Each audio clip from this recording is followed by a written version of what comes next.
to the Pinellas County Beekeepers newbie portion of our evening. So I didn't totally forget how to do this, but I come close. I'm glad I got to take time and come out this evening, because this is way better than Zoom. I hated sitting in a room by myself, talking to that screen. But We would all fall asleep too sitting there. You know, we had to do what we had to do, so we got through it. So I'm Johnny Walker, I'm the president. If I can find my distance on this thing. I hate these mics, but so we're just doing the newbie thing right now, and don't know if you've been out and checked your bees lately, but they are bringing in a little nectar, starting to, it seems like. I don't know if it's leftover cabbage palm or something in ditches or Spanish nettle. We've had a lot of rain, so some things are starting to bloom and bringing a little nectar. So if you haven't been in your hive recently, you need to crack the lid on it and get in there and make sure that those girls have room to put nectar up. It can't make you honey if you don't give them space to do it. So open your boxes up and at least check and make sure you got room for nectar. The Brazilian pepper, I've seen some little fake blooms on a few of the plants. They're not going good yet, but there is some promise and hope in there. So it's been plenty wet, so moisture shouldn't be a problem for the Brazilian pepper. I'm sure something will come up as a problem, but it's not going to be moisture right now. So, yes, sir. John, I have a question referencing, you said space for your bees. I am getting honey bound and pollen bound on 3 or 4 frames where they only have a small section where they're laying brood, and the rest of it's all pollen. What do I do? Do you have enough honey room upstairs? Supers are in place. Are they empty? No. Yes, well, not totally, but there's room for them. So how long have you had room upstairs? Have you just put them on recently, or? This has been an existing ongoing problem. Is the pattern decent on the laying? The pattern I have on the one half of the frame is almost a full half frame. But they filled, the back filled the other side. So about how many frames do you have with brood on it? At least 3 on both sides the same way.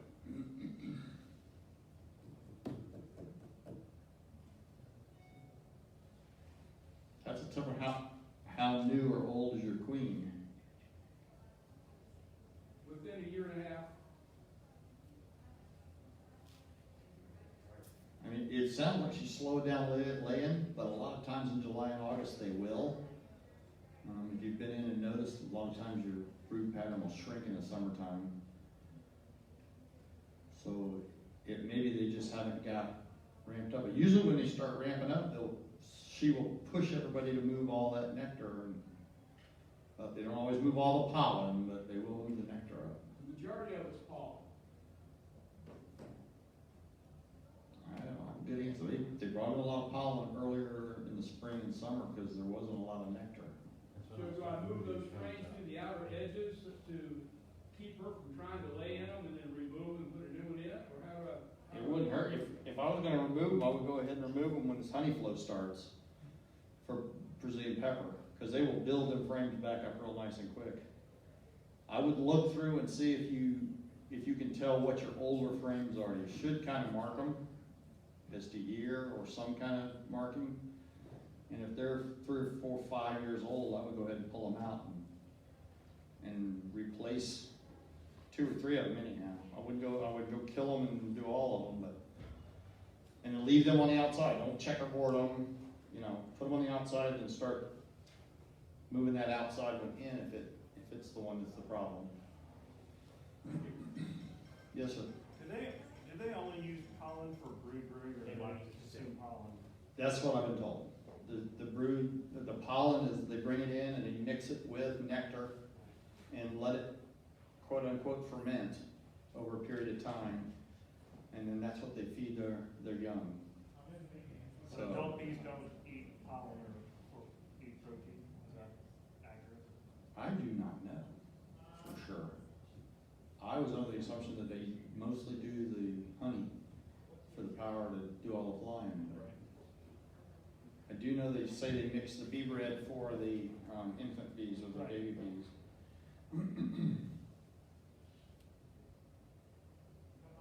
Yes, ma'am. I have a question. I have a deep box with a healthy amount of bees, kind of super, they're putting up honey, and I think they've replaced their queen recently.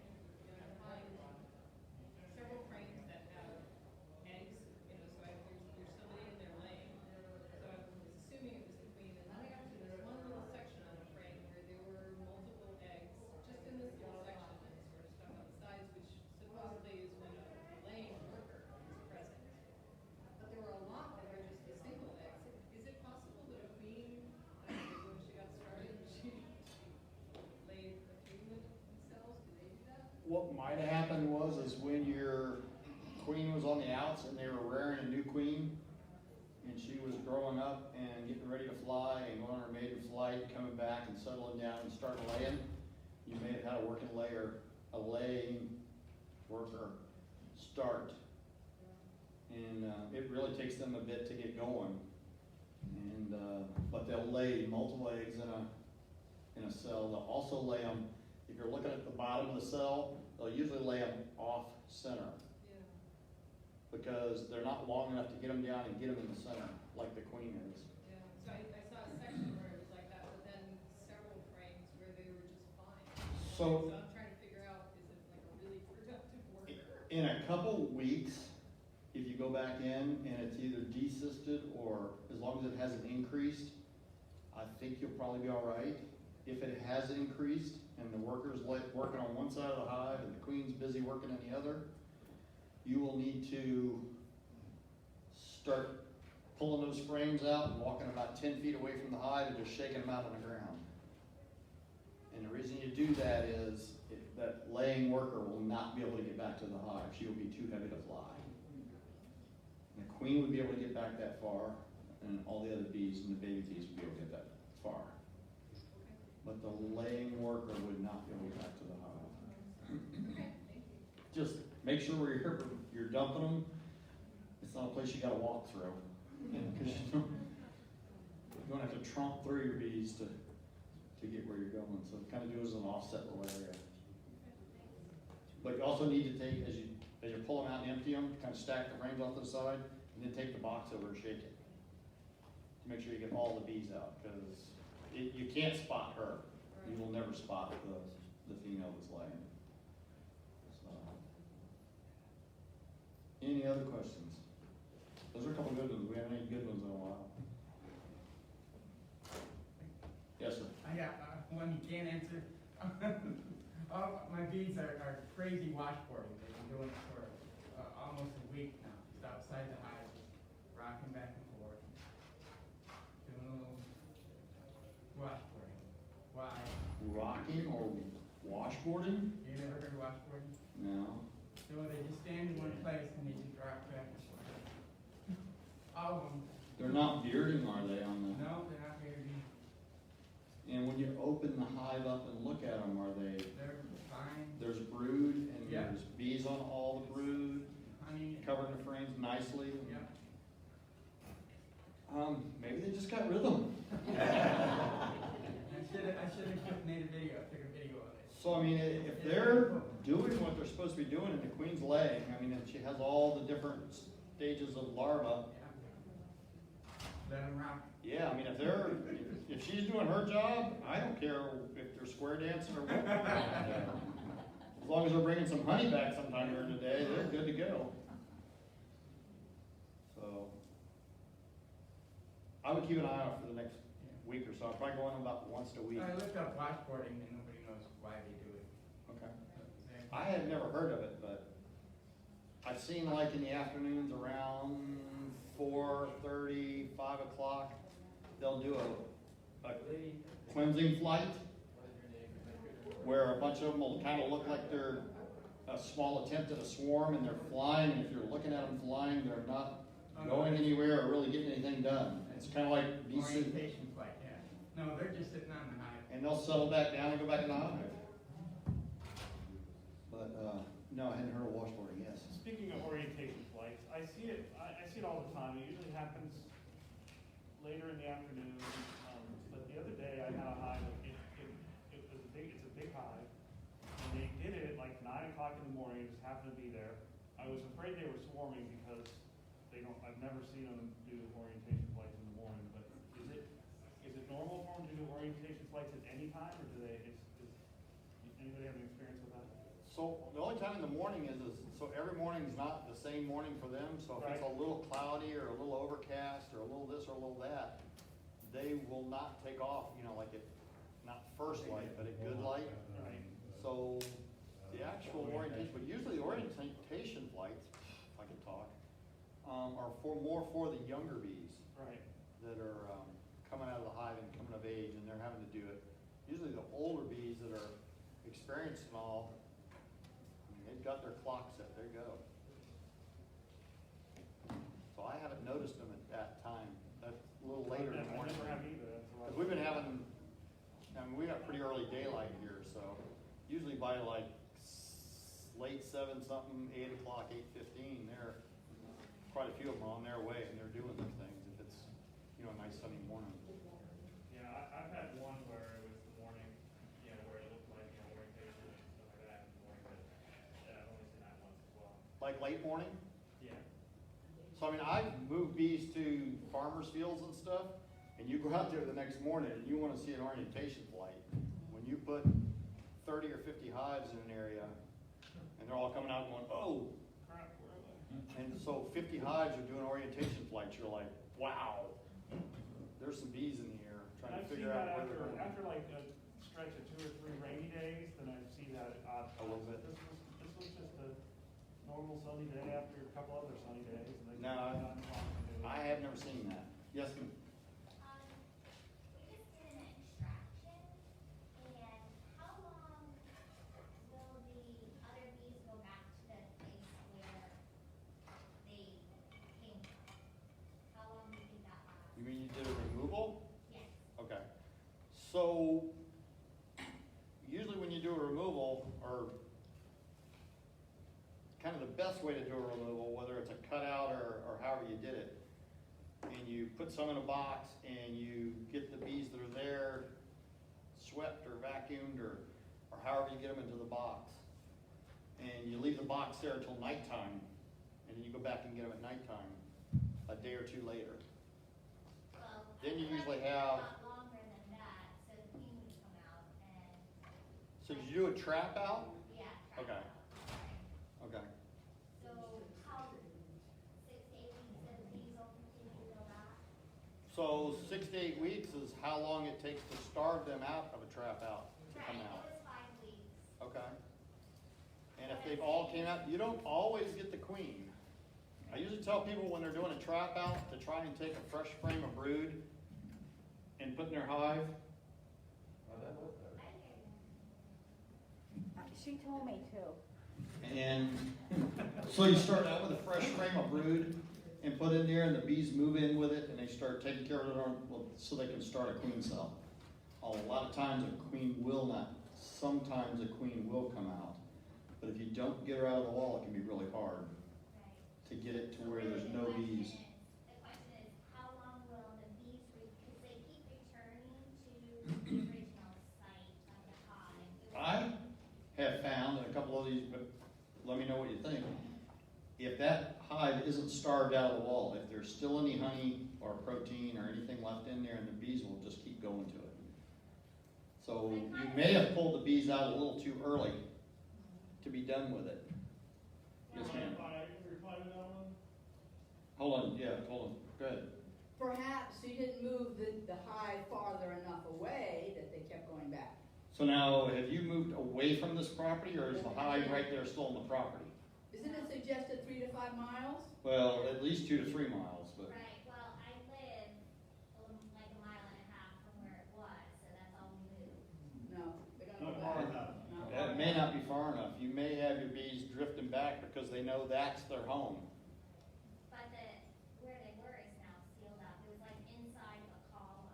Yeah, but they didn't know it was gonna be sealed off. Well, They just went came home. inside. The point is, they can't get back inside of where they were Right. and where their comb was now. So they say two miles for 2 weeks. if you're gonna move a hive, it needs to be more than 2 miles, and you need to let them stay there for 2 weeks so they get reorientated, used to not going to that old place. So it was like 5 weeks that it was there, so maybe they'll return for 2 weeks, is that what you're saying? So, I mean, the bees that are out doing the orientation flights will keep going back to that because they know that is their home. So all your adult bees, now any of your baby bees that are hatching up and coming out of your hive where it is now, that'll be home for them. Right. But the worst part is you're basically losing your working force field. Just because you're in within, you might go feed them and keep some of them there, but it sounds like she's been fighting this for how long, a couple weeks? Well, they've been moved for a week now, so, we've gone and extracted the ones that are congregating there and bringing them back to the hive. More likely you will not keep them from making that same truck right back. But there's no hive anymore for them to get into. But they've imprinted on that location and they recognize the surroundings. And That's so their if home. they fly and they see those landmarks, they go back there. What about closing them in for a couple of days, Johnny? Just leave them, close them in for a Maybe. couple of days. I mean, how many bees are you talking about going back to this thing? Couple pounds? Couple hundred? Couple hundred, maybe, not even 100. So I'm a beekeeper and I love bees. I would spray the bees down with Dawn dish soap and go on with my life. Oh, did I say that out loud? Go ahead. I would go over there one evening, and I would cuff all the bees that are over there and try to bring them to the new hive and see Yeah, how that's many what I go did. back to the original location, and you could do that, I've been, infinitely. yeah. So the only thing is, when they come out of the hive, if they don't know they're on an orientation flight, they'll fly out of the hive, they'll go wherever and get nectar or moisture or pollen, whatever they're doing, and then they'll fly home. Home is not where the box is. Home is where they know the box was, or the piling was, or whatever they were in. And they just keep going to what they know is home. And that's why you have to do them the 2 miles, because that goes far enough that it makes them realize their GPS when they fly out, they'll go, wait a minute, I'm not in the right time zone or whatever for a bee. And they'll notice and they'll orientate and then work to that area and fly back and forth from there. They're gonna die in 3 weeks anyway. Yeah, that's what I think. I mean, that's terrible, I know, but it's like, But I mean, if you have saved the hive, you have got a queen there and you can work on and save them. Yes. Oh, you're saying yes to me. Are you, I brought a newbie, okay. and one of the questions she was asking is, is it too late to Never order? seen that. To order what? A nook? Okay. With Brazilian pepper coming on, Yeah. you could get a nuke and put it into a 10-frame box with some good clean frames, and you should be able to get it built up and get some nectar. You're not gonna make any honey this year, Yeah. but you should be able to get something going enough where you can get your bees through the fall. Yeah. If you can find somebody with a box of bees for sale. Jim, does anybody in here have nukes for sale? Okay, so we have a couple people. I just wanted to say, Johnny, anybody who wants a mentorship, I'm going to pass a slip around here, sign your name, take one of our cards, and contact me, and we'll see what we can do about helping you directly, okay? Jim, yes.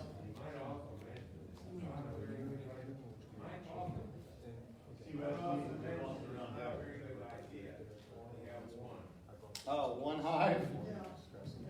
All right, so the statistics are 35 to 40% of the hives are lost every year in the United States. So if you buy one hive and you start out rip-roaring and you're going to be a beekeeper and things are looking good, 40% is just over 1/3. So the moral of that story is if you had 3 hives, you're probably going to lose one of them. If you have one hive, you get a little better chance of not losing it than losing it, but if you have it for 2 years, there's a big chance you're going to lose that hive. It's really hard to maintain one hive because as a beekeeper, you can take and shuffle brood around and shuffle food around from one hive to another to to make a queen, to add brood to a failing hive, put food on a hive from another hive. There's just a lot you can manipulate and do with a hive if you have more than one. If you have one, you're kind of like locked. So you would think with one hive, something happens to your queen, I will call and order a queen. And you call and order a new queen and they mail it to you. This is the answer for your hive. It will turn everything around. She goes in there and starts laying, boom, you've got a great hive going. You put that new queen in there with that new queen smell and she's all ready to go. And they fiddle around with her for 3 or 4 days and they kill her because they don't have any brood in here. I have yet to figure out what the correlation is, but I've been told 99 times out of 100, if you don't have any brood in that hive and you put a brand new queen in there, they will kill that brand new queen. Even though she's their saving grace, she will turn that hive around, she could start laying, everything would be wonderful in the bee world. If you take a frame of brood out of another hive you have, shake off it, don't put any bees in there with it, just the stick brood or the different stages of larva. You put it in that hive and put that queen in there with it, you got about 78% of them taking that hive, or taking that queen and going with it. As long as you don't go in there and rush in afterwards and get them to ball her.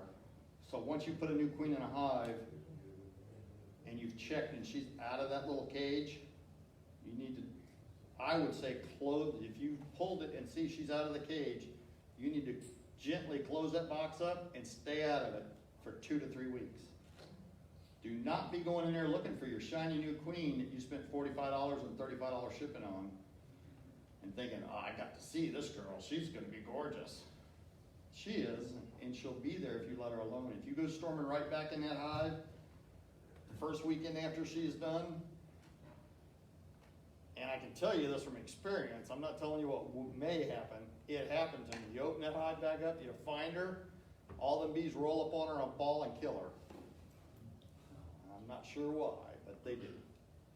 So once you've got a new queen in there, if that's settling your hive down, or you've got an aggressive hive and you got that new queen in there, and she's got out of the cage that she's in from the little candy, 3 to 5 days later, you need to make sure she's out of there. All the worker bees will be coming feeding her and tending her, taking care of her. So they won't let anything happen to her while they're chewing into her.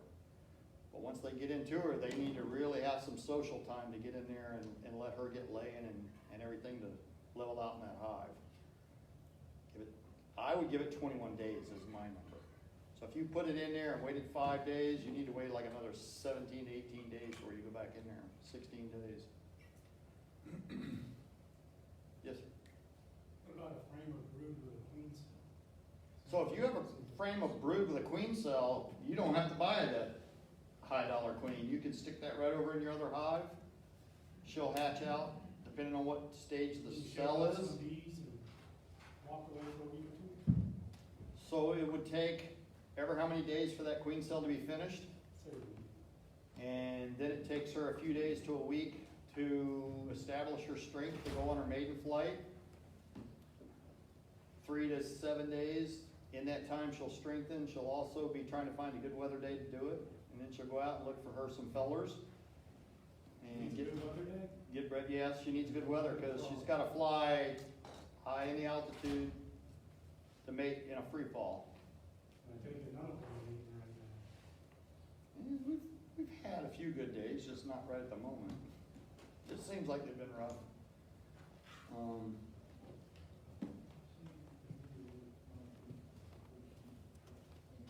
More stuff? Nice.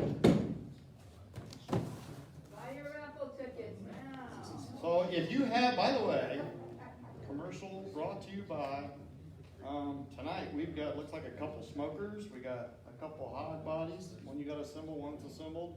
We got several shirts, 6 hive tools, some candles, a spoon to beat your kid with, and we got this little book up here, so if you have a table that's a little uneven, you can put it on there and level the table out. In fact, just a minute. I'll just say that In fact, do you wanna come say something before the meeting starts, or you wanna wait till the meeting starts? Up to you.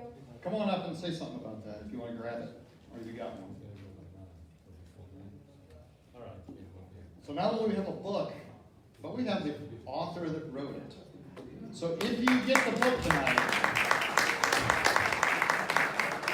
I've already been promised that if you get the book tonight, you can get the author to sign it for you. Right. So, Thanks, Johnny. vertically challenged. Hey, y'all. Hey, It's really good to see so many people here after such a long hiatus. I was getting ready to leave the house, and I was getting really excited, and I felt like I was going on a big date, because I haven't been out in so long. And we haven't had these, it's been, what, a year and a half, almost a year and a half, so when COVID hit, I had already been in the middle of writing this book, so I did finish something during COVID, that didn't include me turning Netflix on, because we binged a lot of TV during COVID. No, that didn't work? Okay, I'll try another one later. So I wrote this book. It's called The Education and Adventures of Glory, a Honeybee. And it's a book for kids of all ages, and it follows the life of a honeybee named Glory. And from the first chapter, it starts off with her, she breaches the cell and she's born, and it's 34 chapters, and it covers many of the tasks that bees do from the time that they're born until they go to flight school. And it's in two parts. It's the fictional story of Glory Bandobini and her family, and then there's a scientifically speaking, where everything that I discuss in the chapters fictionally is also discussed scientifically. So you could either skip through the scientifically speaking for your kids or grandkids, or you could just enjoy the fictional story. You can enjoy the scientifically speaking. If you are a new beekeeper, this is a great book for you to get, to learn about how bees behave when they're in the hive and why they do the things that they do. And so we just got it from the printer a week ago today, so we've only had them about a week. And we are going to be selling it on our website, and it's going to be, I also did an audio book, which is also going to be available on Amazon. So if you have any questions about the book, see me after the meeting. How much is it? It's $12.95.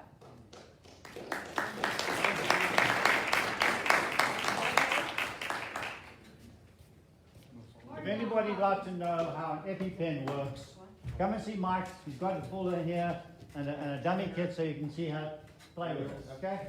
So, if you guys have newbies or anyone helping with bees that might have issues that you don't know about, it's good just to know how to use an EpiPen. If anyone wants to pass this around, we can do it.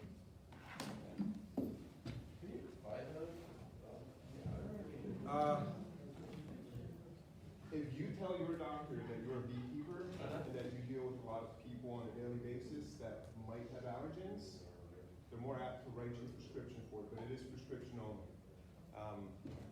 Anyone who is allergic should already have a prescription. But anyone who's never used one before on someone, on themselves, who has an allergen, it's good to know how to, they're super simple. You take the cap off the back. I'll just demonstrate it real quick. Take the cap off the back. That's the pointy end.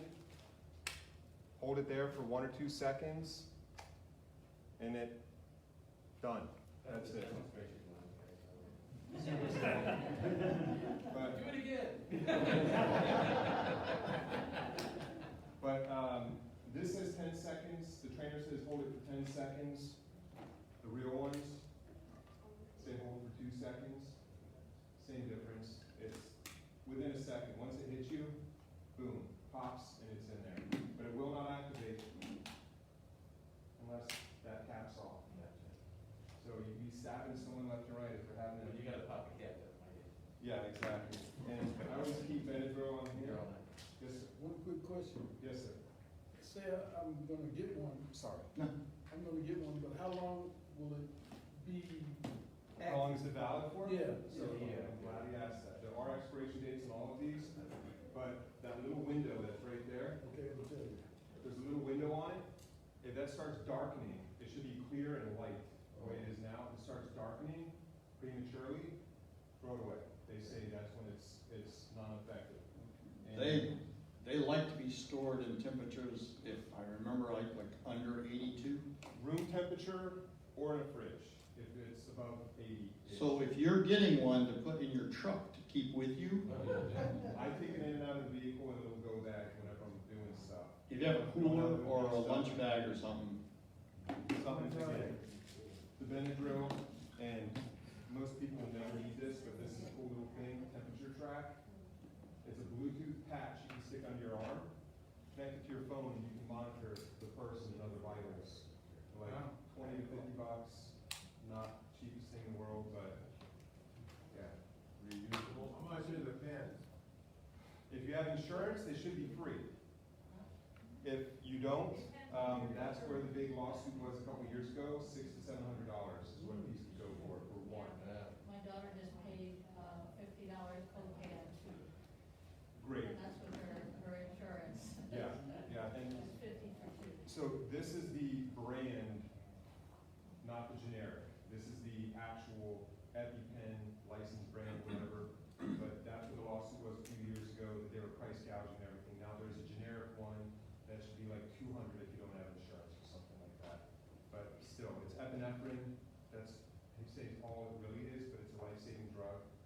Anyone who's a doctor should be able to prescribe this for you, especially if you're doing bee stuff, high allergen environment. Keep in mind, if you give it to somebody else, you are administering a prescription that has been described to you, Yes. not them. Correct. But And again, never if they lost. do have it, and it is prescribed to them, and they have it on them, but they're unable to prescribe it themselves, that's, again, more of the lines. I'm not telling you to go and become a doctor right now to do this. What I'm saying is in That's a all I life-threatening throw it out there. situation. We have discussed that at Yes. meeting at, You're selling it to them while they're choking. You want, you $600. $600 for an NDA. You want to sign this form, don't you? that's when the auction starts. So I'm thinking, what do you think it's worth? Higher? Sorry for the interruption. No, so, and one other thing you need to do is, I mean, you need to kind of coordinate this with whoever's right there around you. Someone needs to be on 911 and get, so an EpiPen's not the answer to the problem. No. It is a partial solution. If you've had to use it and stick somebody with it, they need to be going in an ambulance right to the hospital, because that thing could wear out in megaseconds, or it could last until they get to the hospital. But it's usually not the answer. They usually need more medical help. Usually. It can be enough at times, but you just don't know the severity this person's having if you've never been around this person when they've done it before. Now, the good. I carry a shovel. Sorry, one more thing. The good bad of these is, I am not allergic to anything, but I had to use one on myself just to see what it is. It sounds bad, but it's epinephrine. You get it, if you get anything tooth work done, you get epinephrine shots with lidocaine, xylocaine, and other stuff in your gums. But I wanted to see in a controlled environment around other doctors who deal with this on a daily basis. I wanted to see how my body would react to what would happen. One injection, a few minutes later, my heart started racing. That lasted about 10, 15, 20 minutes, somewhere in that range, and then I was back down off of it. So for me, it wasn't the end of the world. Another thing that they don't really tell you, if you go talk to emergency services or something, they say there's only one dose in here. It administers one dose. You can't reset them. But if there's a life-threatening situation, you can pop these open and there still is a needle full of epinephrine in there. I don't recommend anyone ever do that, but there's more than one dose in every one of these. You can only use it once according to the label. All right, I'm done. Sorry.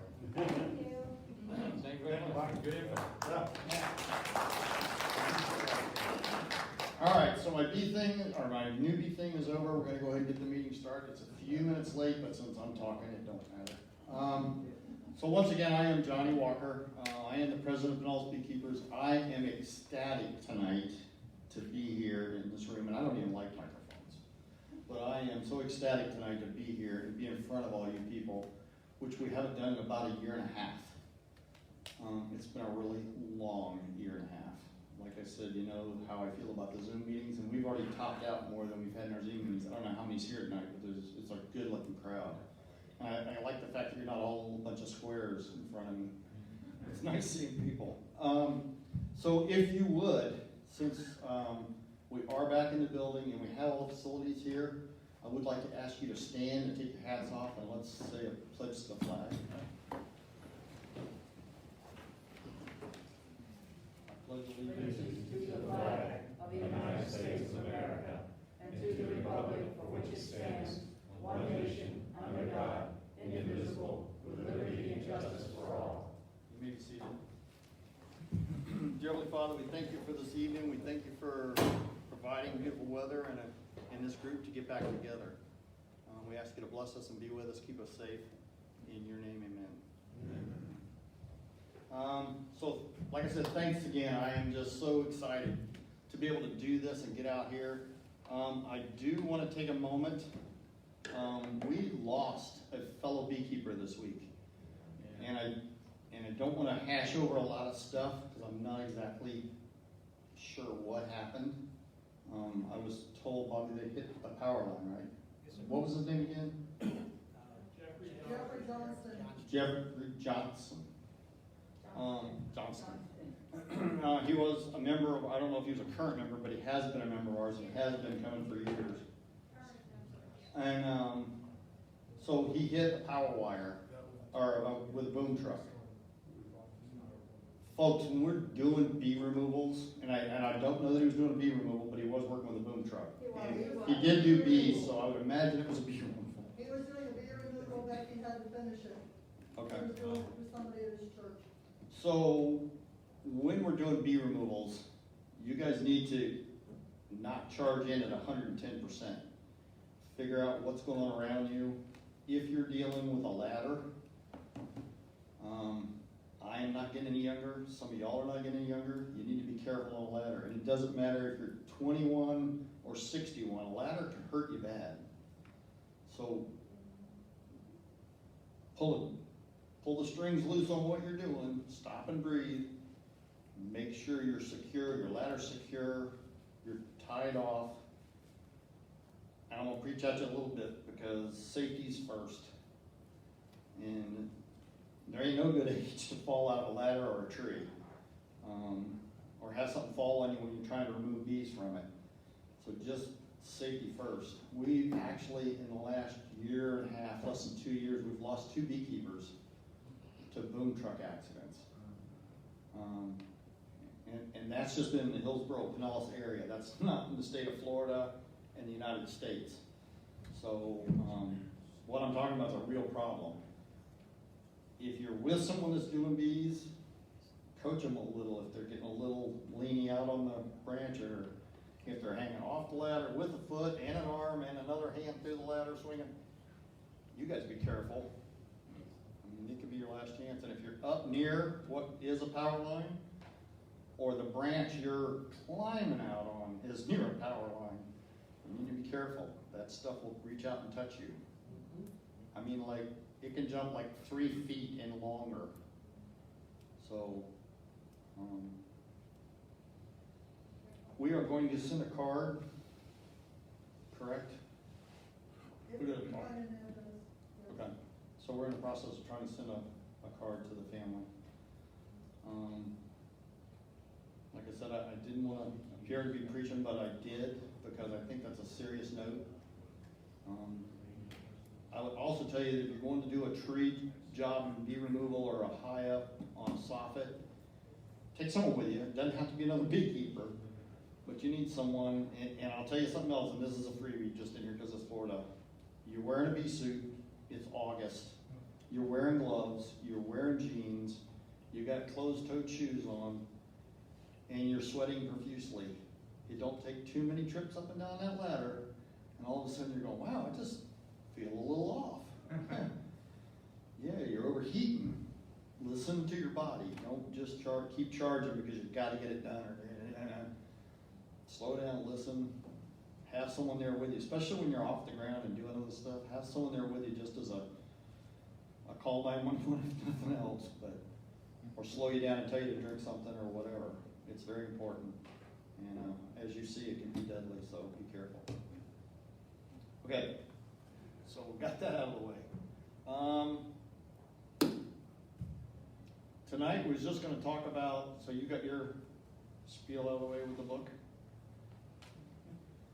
I know, y'all may not have been able to tell because she hides it so well, but she's not impressed with this book. She's not very excited about it. She just wound up like a little kid about it, and she should be. It's a beautiful book. She's been working on it quite a while. It's quite a feat. She's had quite a bit of help from some of her close friends with it. Some of her close friends really coached her and kept telling her, you know, this is your passion, this is your love. You need to fulfill it. You need to follow your dream. And I know her mom supported her big time through all that. And look where she is. Now when she's on the #1 bestsellers list, I hope she'll remember us. So. I'll make sure she will. Okay, thank you. Keep her straight. So what I was going to talk about tonight, because we haven't been together and talked about, is still really newbie stuff. And, oh, thank you. Before I get into that, I was just signaled to. So we had a company get hold of us about a month ago. And it's kind of like, running an organization like this is kind of like your mailbox at home. You get a bunch of stuff in your mailbox that you have to go, okay, that's round file, that's round file. Someone wants to send you a check, that's a round file. And you just kind of got to weed through all the garbage that comes through. So we got a phone call last month. We got an email and then a phone call. And this company, in fact, it was No Before. And they got hold of us and they said, we're turning 11 years old. It's our 11-year anniversary next month. And we'd like to adopt 11 of your hives for our anniversary. And this is a large company. I mean, like, I think they said they had 1,200 employees. Yeah, they just went public a couple months ago. Oh, they did? So I didn't even know that. I mean, I've had a short conversation with these people. So we made up some decals, we set them up, and their HR and one of their vice presidents came to the bee yard, and we took pictures, and we're going to send them some honey when we get it. But they came out and took pictures. They were a hilarious bunch. This was, you could have made, these were like 2 kids on Christmas morning. You'd have thought we were giving them these 11 hives. They were ecstatic about this. They were proud to be helping the environment. And that's what they were trying to do. They were trying to do something green to not just waste their money or not just throw a company party. They wanted to do something different. So they got with us and supported us for 11 hives for the year. And we really appreciate them, but it was a neat gesture on their part. And I'm hoping other businesses will follow suit with it. But we will be dealing with them a little more, getting them their photos sent in, and they should be on our website now, or they are on our website, so photos of it are on our website. So if you get a chance, kind of go in there and see. I was out there, and who else was with me? Jim, were you with me, or who was with me? Nathan was with me, sorry. And he can't be here tonight because his family has the crud, and he just wanted to be safe and so sorry. So my vice president is down with the flu, or the family flu, or whatever it is, but he didn't want to drag it out. So, like I said, if you didn't get a chance during the intermission, because we didn't really have much of an intermission, get out there and get some raffle tickets for our stuff here. Is there anything else I'm forgetting? Want to tell them how much they gave us? Okay, so the hives they rented were $500 a piece. Wow. Anybody do math? 24.27 a share. And, so I hadn't even known they'd gone. Because when he told me, I'm thinking, oh, business in Clearwater, I've never heard of them. How many employees do you have? Because I'm thinking there's like employees. We got 1,200. I'm like, 1,200? So I mean, they're in a little bit bigger room than this, obviously. But they do cybersecurity and training, and, which is a whole, I would imagine that field's just getting bigger and bigger for them, so I don't think they'll ever run short of a job. But getting back to Beekeeping 101, I will tell you that if you haven't got into it yet, you need to run. These people, they, either that or find a good 12-step program. It's very addictive. I have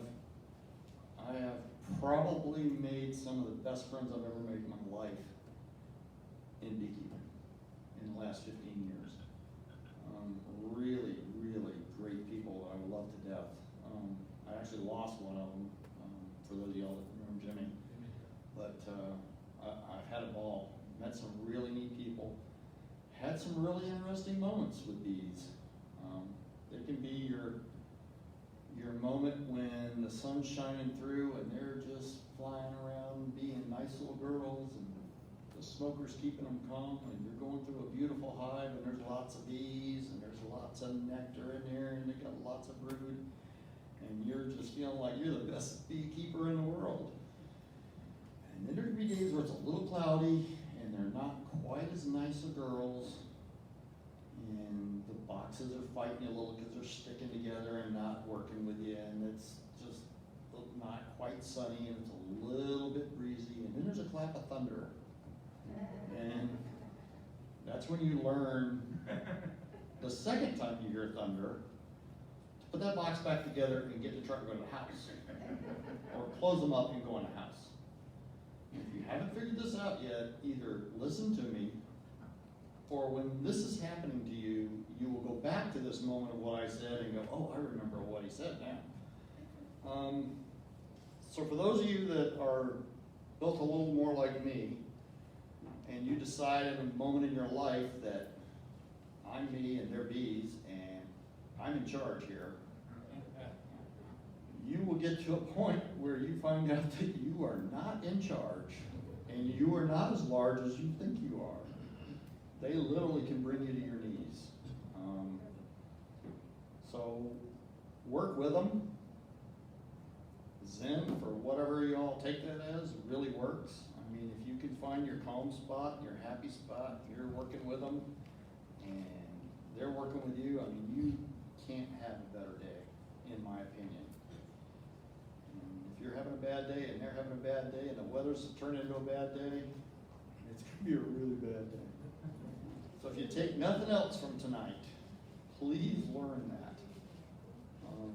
We move bees at night. If you've been around bees a few times with some hives that somebody's taking you in, and you haven't been around bees at night, you need to be around bees at night, because it's not the same box of bees. They turn into little monsters at night. I've seen a hand go up. I contacted the Pinellas County mosquito control. These really big guys who got my house, not short, I got a short one. So these guys went up and they're really big. And they said, can we see your hives? And they put me on the GPS and they called me the day before. They're going to come out and treat our neighborhood. And they've got me on the lockout zone. So, FYI, if you're in an urban, I'm a neighborhood beekeeper. Yep. So it's something that a newbie should really, really get that number down. And they're really sweet guys. Pinellas County is wonderful with us. I think later this year they're coming out and talking to us, but you can get hold of them. They will come by and get your coordinates. And if they are smoking, which you don't see the trucks driving down the road smoking for mosquitoes anymore. Do it at night. They do it way late at night. Rumor is they had kids following the trucks up and down the road years ago, breathing in mellifying in. So they kind of had to get away from stupids. Well, I'm sure. So they do it like 2 to 4 o'clock in the morning, and that's why you usually don't notice them. If you have bees in your neighborhood on your street, they will stop smoking before they get to your house. They'll turn it off and turn it back on once they pass. So they really will go out of their way trying not to damage. The smoke they use can damage the bees. A lot of the materials they use to put in standing water handles it a different way, and it affects the guts of the bee when they drink the water, and it will destroy the insides of the mosquito larvae, and it does not bother the bees. So they do as much as they can without harming the bees, but that's in Pinellas County, that's not all of them. So if you live in a different county or you're dealing with different mosquito control areas, you might want to check with them. If your neighbors are using Joe's bees or Joe's mosquitoes, or there's 3 or 4 companies out there that, and some of them use green methods of killing the mosquitoes. Just because it's green don't mean it won't kill bees. Pesticides are pesticides. Bees will die from pesticides. Doesn't matter if they're green and friendly to the earth, they won't necessarily kill the bees. So try and talk with your neighbors. Mosquito control will also come out and get your neighbors to empty out water and do whatever they can to eliminate mosquito problems in your neighborhood if you're having them. That's another thing coming up in a few months. So I was going on about the boxes and the bees and hives and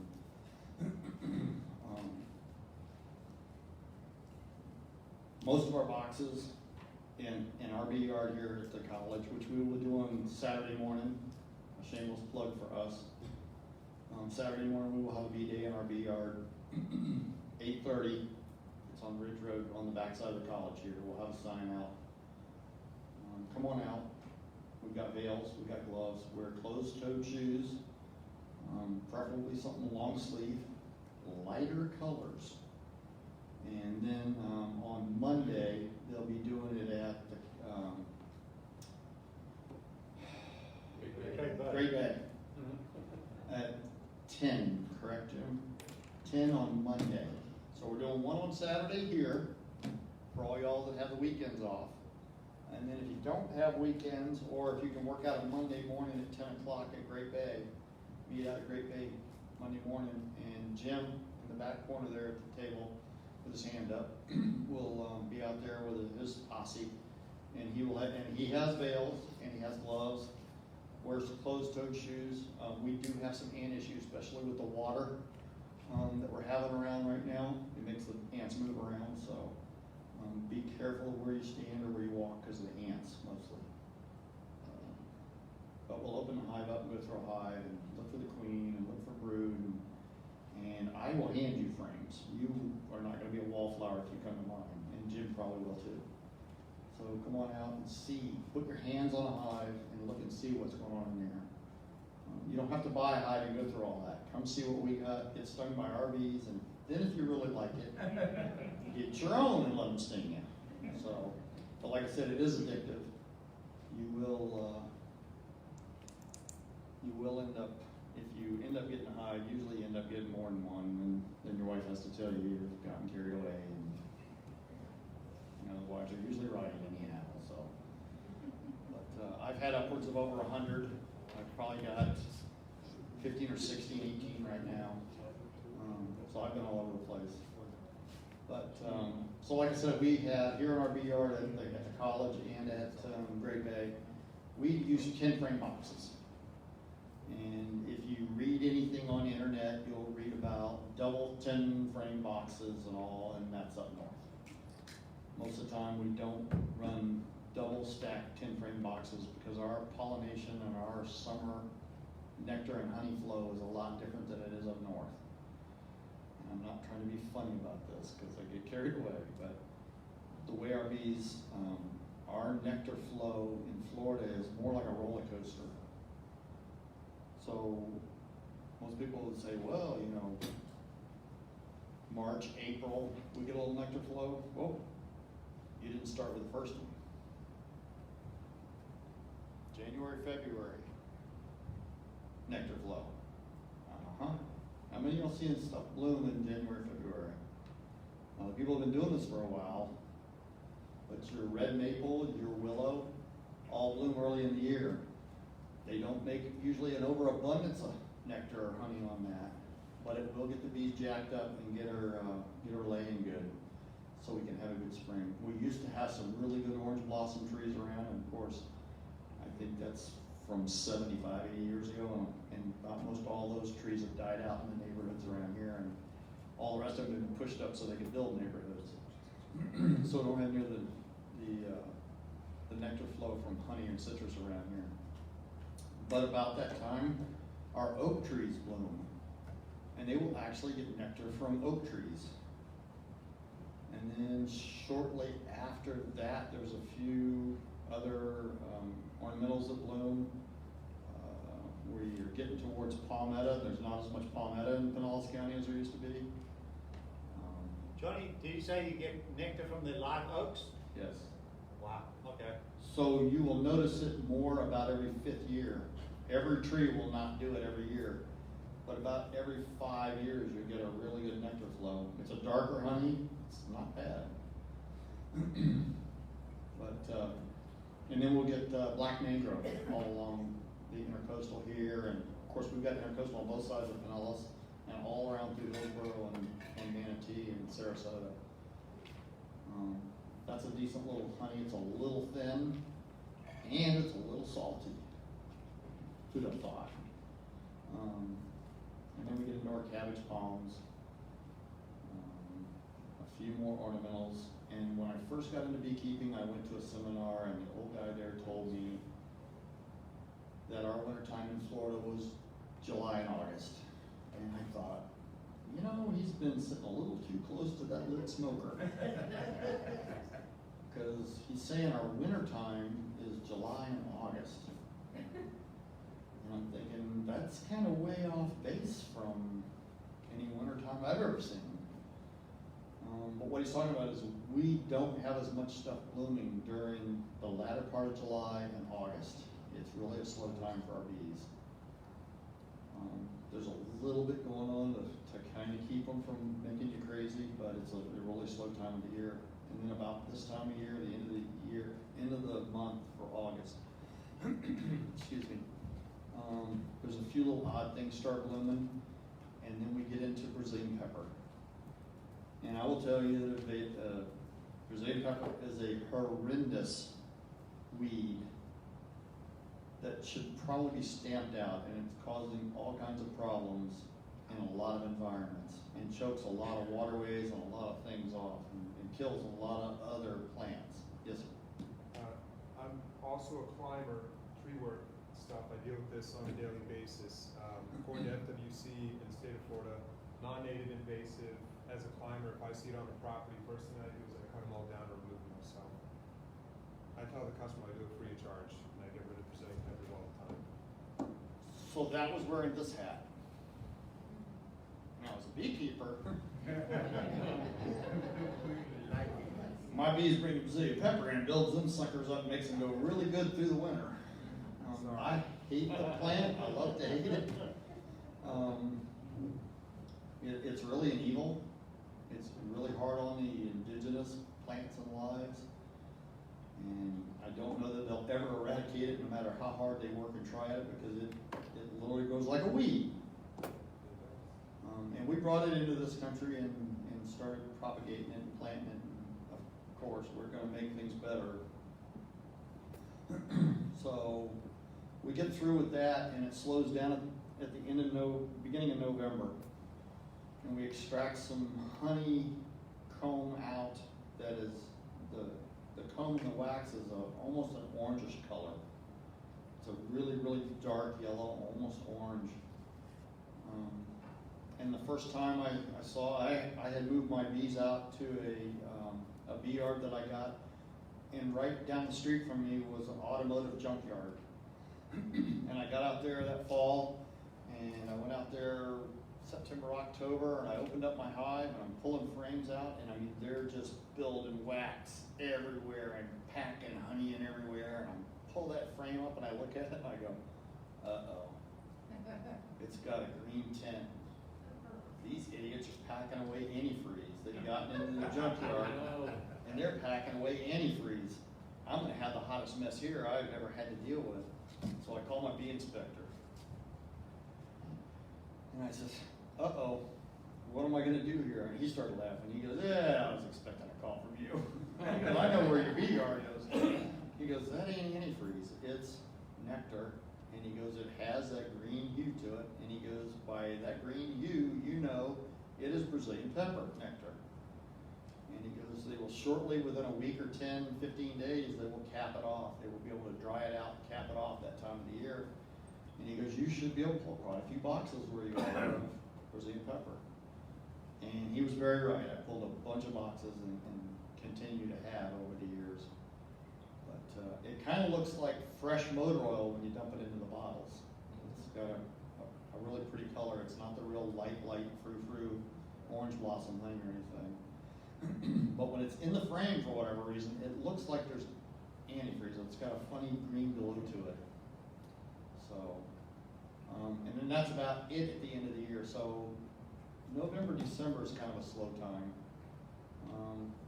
And something else I want to point out that has changed in just my 15 years of keeping bees, or 16, is the mite situation that we get. Was a here and there, hit and miss issue over the years. And 5 years ago, they were saying, yeah, you need to check for mites once or twice a year, maybe treat twice a year, but at least treat once a year to knock them down. Their suggestion now is from all the bigger, the colleges and all the bigger industry, is you need to check monthly, or at least bi-monthly. Because I have heard over the years, and I've always chuckled, I've heard over the years that people will say, well, I don't have mites. So you tested and you don't have mites? Well, no, I've never tested, but I don't have mites. You don't have mites and you've never tested. So if you're not, you could have chickens, but if you ain't looking for the eggs, you ain't gonna have eggs. You need to get out there and look for the eggs. So you need to learn a way to test it, and there is ways to test your hives. You can use powdered sugar roll. It's not the most effective, but it works fairly well. And the reason I say that is because you're putting a couple hundred of your bees in a jar with a quarter cup or so of powdered sugar, and you're shaking them up and probably giving them a little headache. I can't imagine it. It's got to be like a ride at Busch Gardens. You're shaking them up in this jar, and the little mites that are on them, so if I was a bee, a mite would be about this size on me. So if you look at your bees real close, if they have mites on them, and you really have to look close, because you're not looking at the bees, now you're looking at what's on the bees. If you're looking at your bees and they have little funky wings that are like this, or off like this, or K-wing, or decrepit wing, that's generally brought on by mites. So you're not having mites. You may have mites and where you don't think you have mites. But you can't treat for it if you don't know you have it. But if you start getting higher numbers, you need to stay with it. They can be bad enough. So what they do is they basically make your bees a little on the anemic side. So when you stay up a lot of hours and get run down, and you get a little anemic due to whatever, you're not dieting right, or you're not eating right, or you're not getting the right exercise, and all that happens with you, the next thing comes along, a common little cold comes along, or somebody else's little flu bug. I don't want to talk about flu bugs right now. But the simplest little thing can come along, and all of a sudden you've got a terrible sinus headache, you've got a terrible flu, you've got a lot of things going on, and you're in the poor stuff you've been in a while.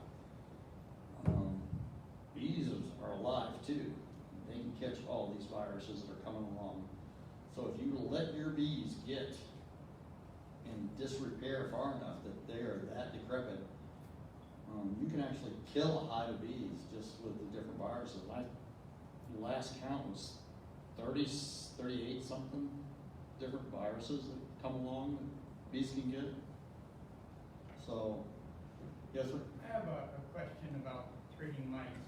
I keep my supers on all the time, and they're like half full of nectar, they're not capped. But to treat the mites, apparently I have to take the supers off. What do I do with that half filled? That has changed. Oh, good. You can now treat with oxalic acid with honey on the hive. Oh, wonderful. Okay? Not the other treatments, but oxalic acid. Formic acid as well. What is that? Formic acid as well. Formic, oh. Yeah, and, the hot guard.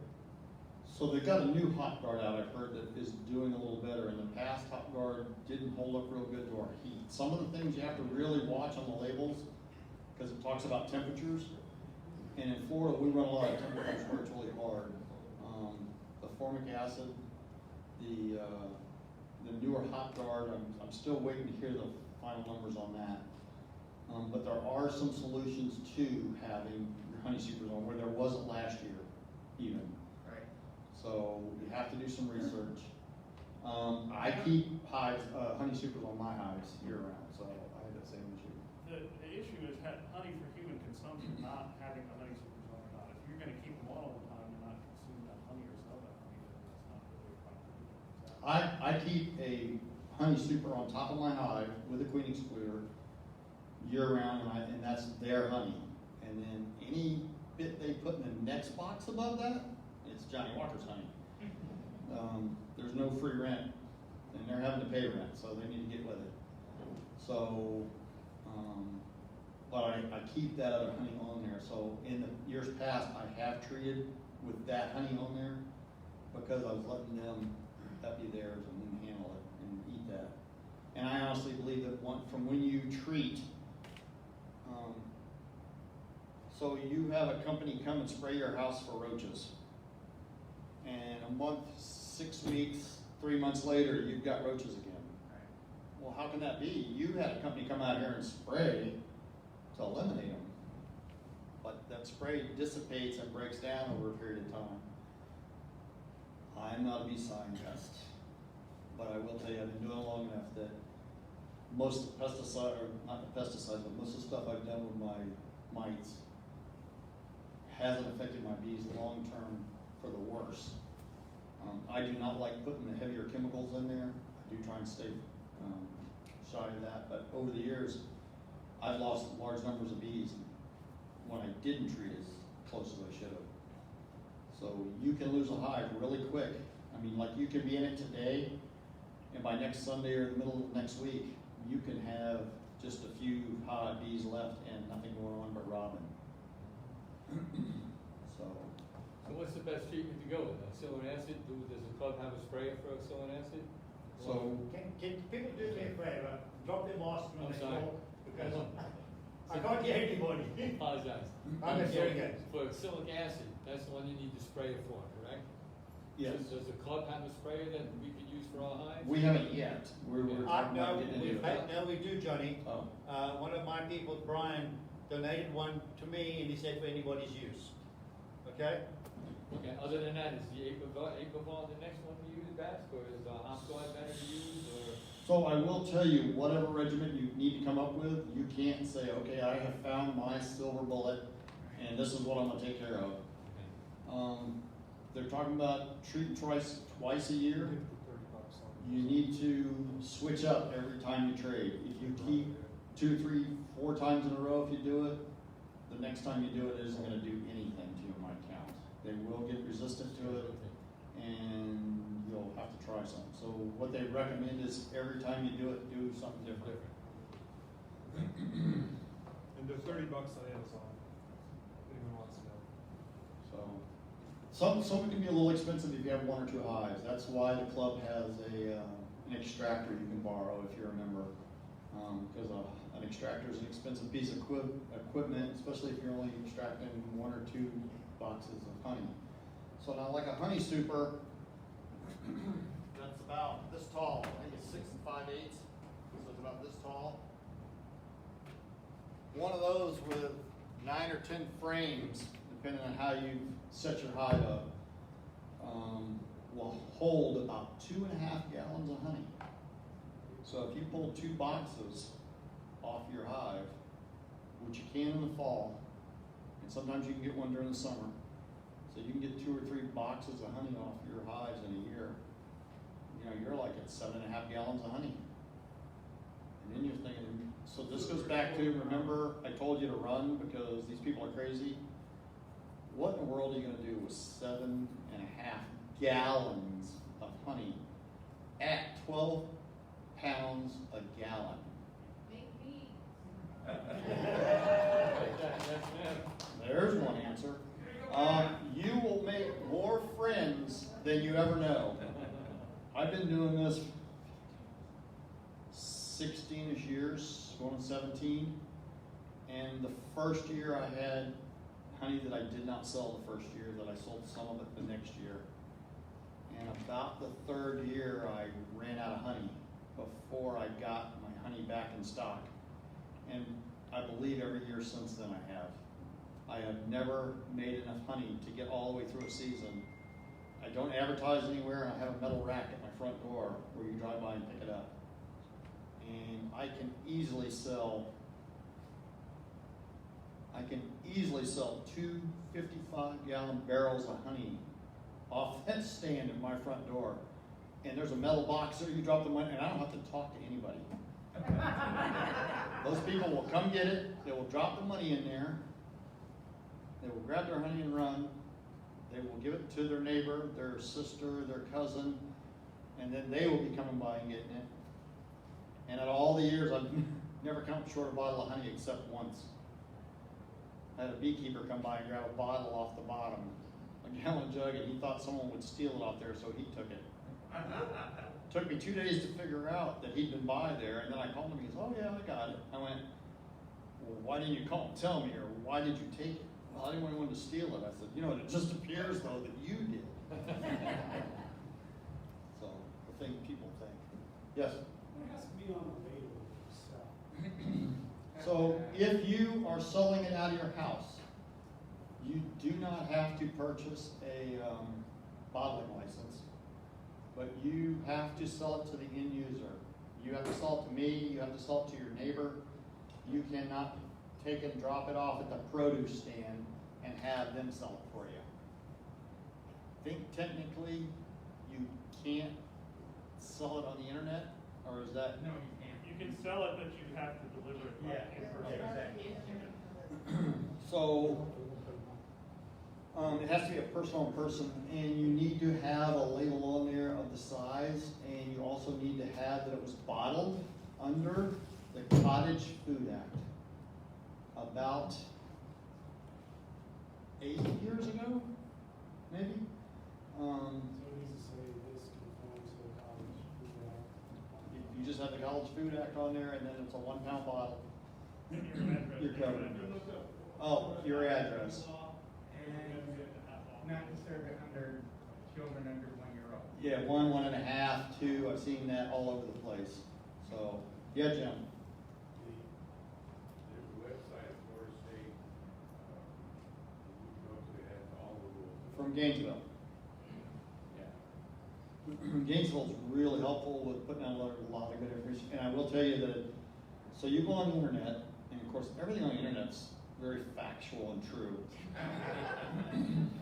Because who would make anything up? But you go in there to Jamie Ellis's bunch up there at Gainesville, and he's got hundreds of videos on probably hundreds of topics that you can go through and get really good, square information on there. And I believe there is honey labeling and packaging on there. So the state Beekeepers Association, the state of Florida Beekeepers Association, which we're affiliated with, they pressed the envelope for the state, like I said, 8 years ago, and they were pressing the Honey Purity Act and the Cottage Food Act. And they went to the state and they said, "We want a standard on honey." And the state told our beekeepers, "You need to be careful what you ask for, because you're going to have to follow these rules." And our people were like, "Well, we're trying to sell honey. We're trying to stop these other people from selling honey that have sugar water, high fructose corn syrup mixed in it, rice." There's a list of things.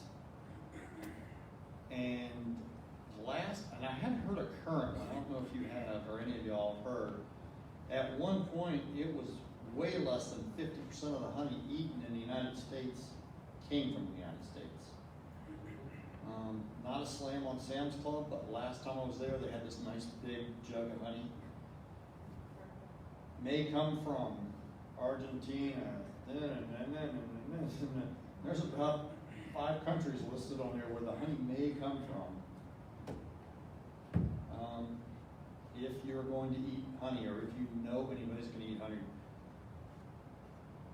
at least make sure they're getting honey from the United States. We do have some standards in the bee industry and in a lot of the other industries, the food acts and all, that could save someone's life from some of the stuff they get. So make sure that they're checking that. And we've had issues, I've had issues over the years, so I'm a mechanic that's a beekeeper, and I love beekeeping. And I have people call me all the time and go, wow, I need to get this honey for my allergies. And I said, well, you know, there's no guarantee that this will fix your allergies. But I have hundreds of customers a year that buy honey from me that swear it helps their allergies. Now, I'm not prescribing honey to you. I'm just telling you that I know people that eat it and claim that it helps them. I have been over the state fair, which we work at, with the State Beekeeper Association, and I've had beekeepers tell people, oh yeah, you have to take this because it'll help your sinuses. I'm like, you're not a doctor, you're not prescribing medicine, you need to back up and be careful.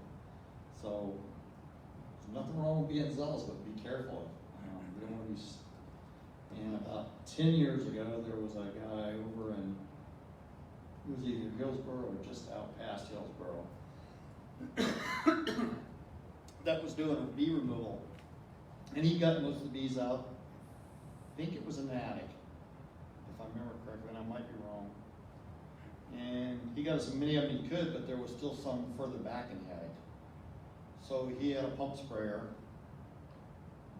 and he sprayed down what was left of them.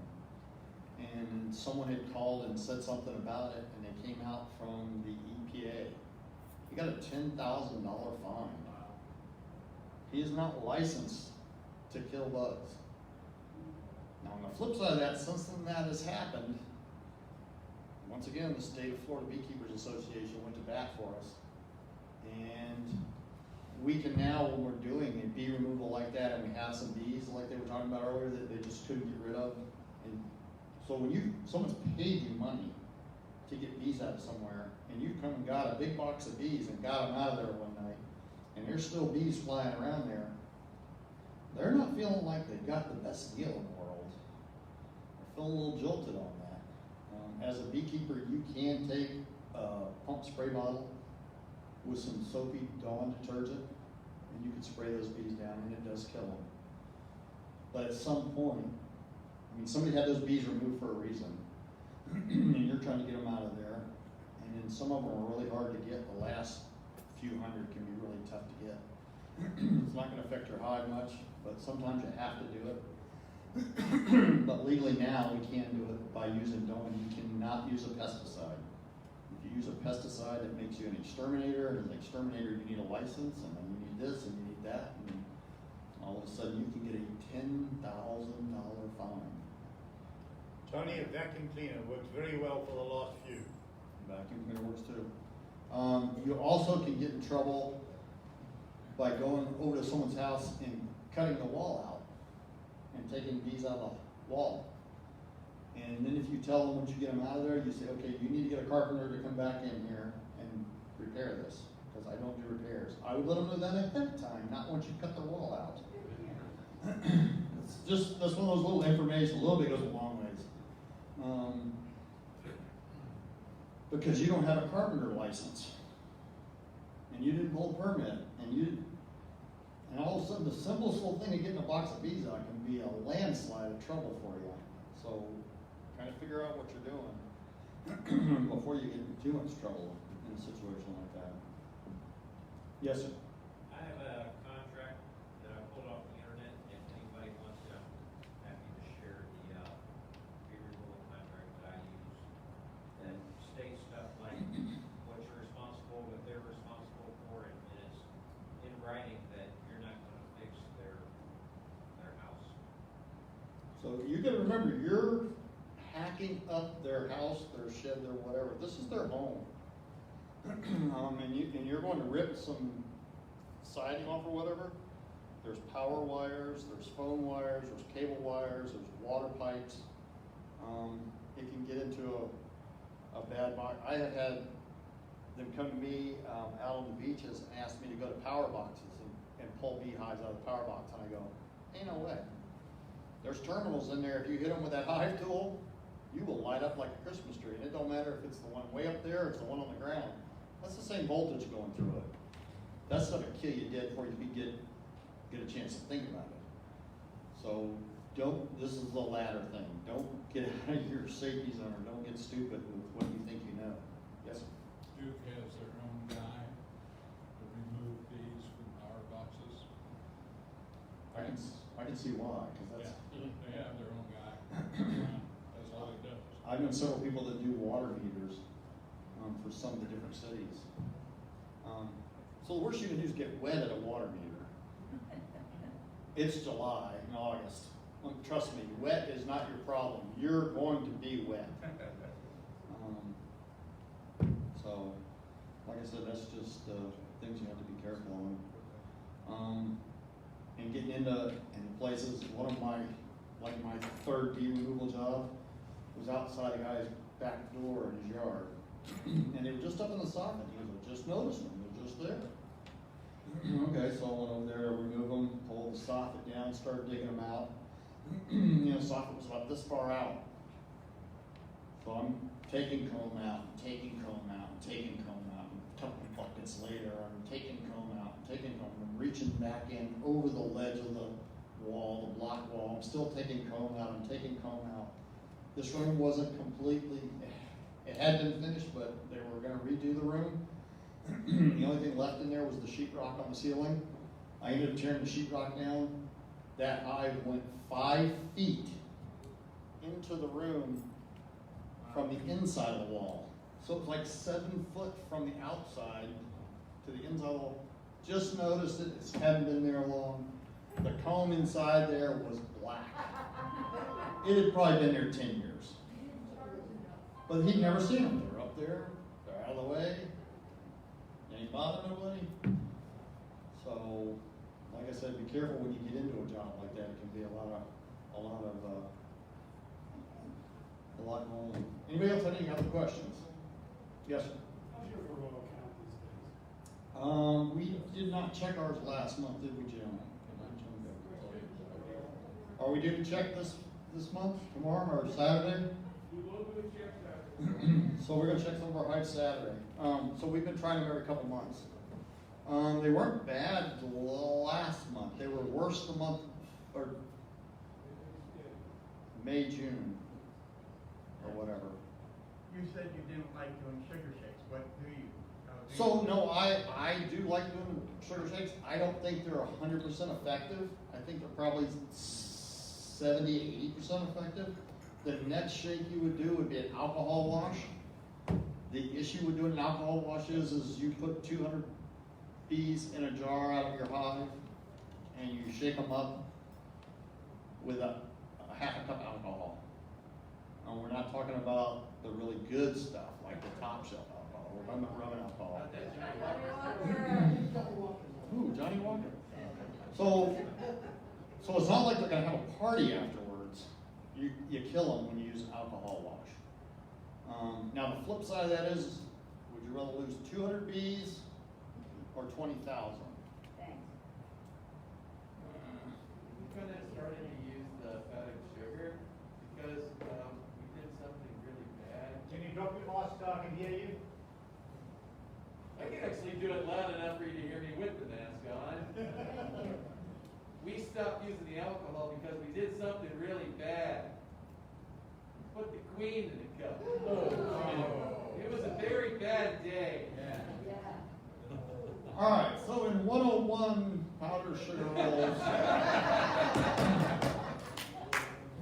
my lesson is you look at the frame and look for the queen before you shake the bees off to put them in a powder sugar roll or an alcohol roll.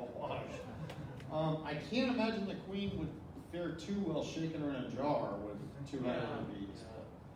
But, that's something you just kind of have to be careful. It just bites her butt. Indeed.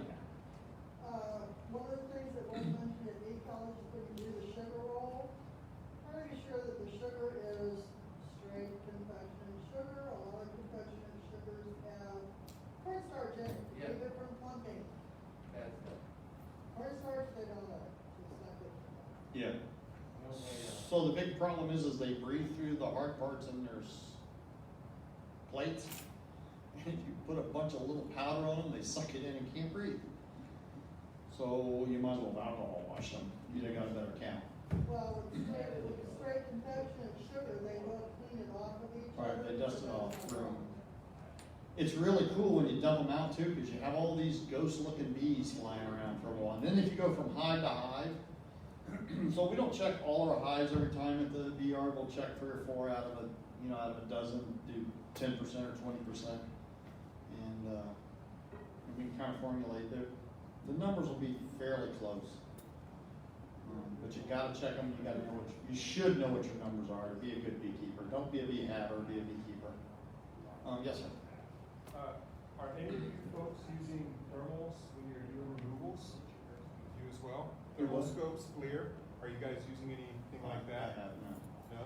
Anyone else? Using what? A thermal flare, where you can look at like the wall to see where they are on the wall. Yeah, so like his 7-foot hive, he could have gone outside, used the infrared FLIR camera and gone, wow, it's there, and gone walk inside and go, oh, we've got another 6 feet here.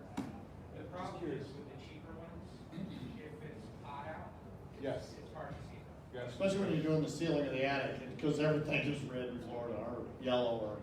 I was just curious.